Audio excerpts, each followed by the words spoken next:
Assalamualaikum. Waalaikumsalam. Mari silakan duduk. Baik, terima kasih Mbak. Benar dengan Mbak Dita?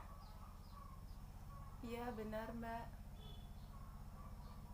Baik, di sini saya Utari Ningsih sebagai konselor Mbak Dita pada siang hari ini. Jadi gimana nih Mbak kabarnya Mbak Dita pada siang hari ini?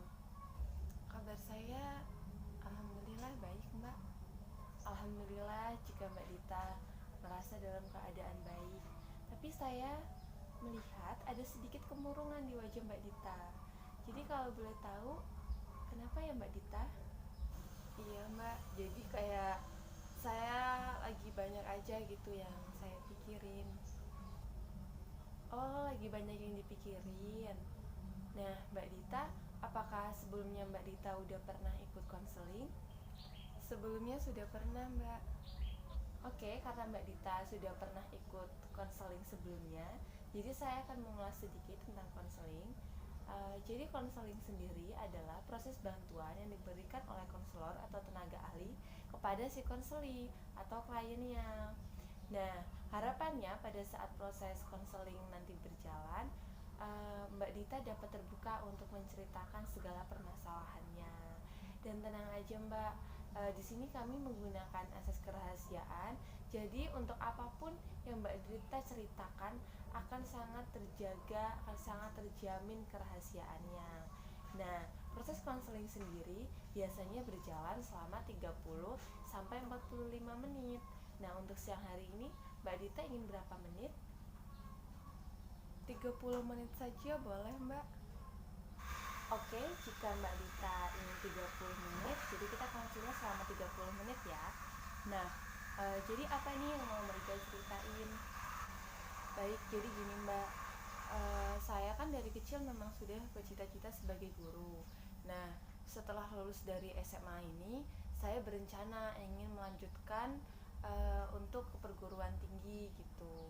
Saya ingin mengambil jurusan PGSD yang fokusnya kepada anak-anak SD. Namun orang tua saya berkeinginan lain. Mereka ingin saya untuk mengambil jurusan bisnis gitu Mbak. Jadi Mbak Dita ingin mengambil jurusan PGSD.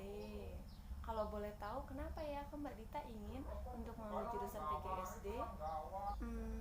Jadi yang pertama, saya tuh ingin menjadi guru SD karena saya menyukai anak kecil.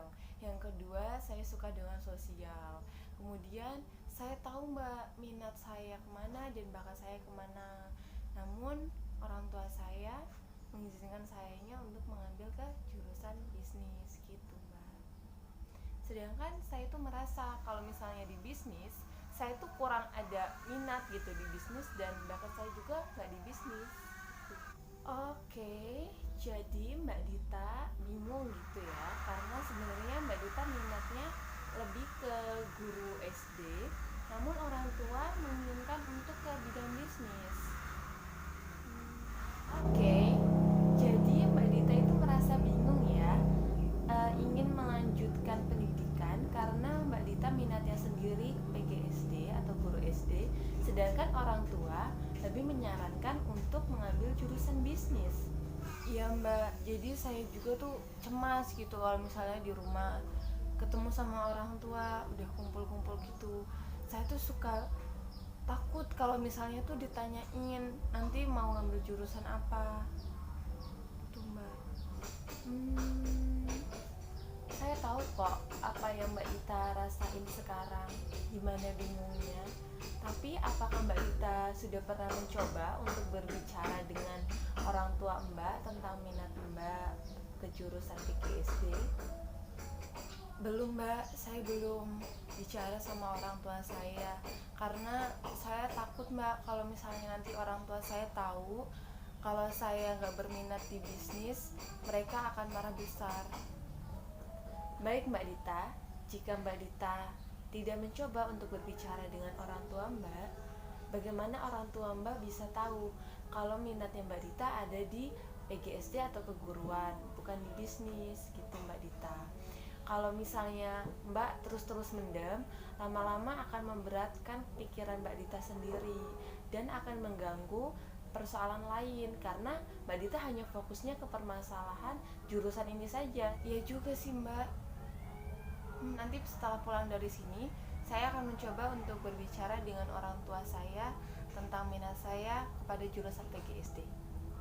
Baiklah Mbak Dita, jadi nanti setelah pulang dari sini Mbak Dita akan langsung menceritakan ya dengan orang tua Mbak apa yang Mbak Dita inginkan. Nah, jadi apa nih yang dirasain sama Mbak Dita setelah melakukan konseling ini? Iya, alhamdulillah Mbak Utari, jadi saya merasa lega gitu dan ceritain semuanya, udah plong. Nah, apakah ini bakal ada pertemuan kedua Mbak? Alhamdulillah Mbak Dita kalau sudah merasa lega gitu ya, enakan. Untuk pertemuan keduanya kita bisa lakukan minggu depan mungkin. Apakah Mbak Dita bisa untuk minggu depan? Iya Mbak, saya bisa kalau misalnya mau minggu depan untuk pertemuan keduanya. Mbak Utari, saya mengucapkan terima kasih kepada Mbak karena sudah membantu saya Mbak.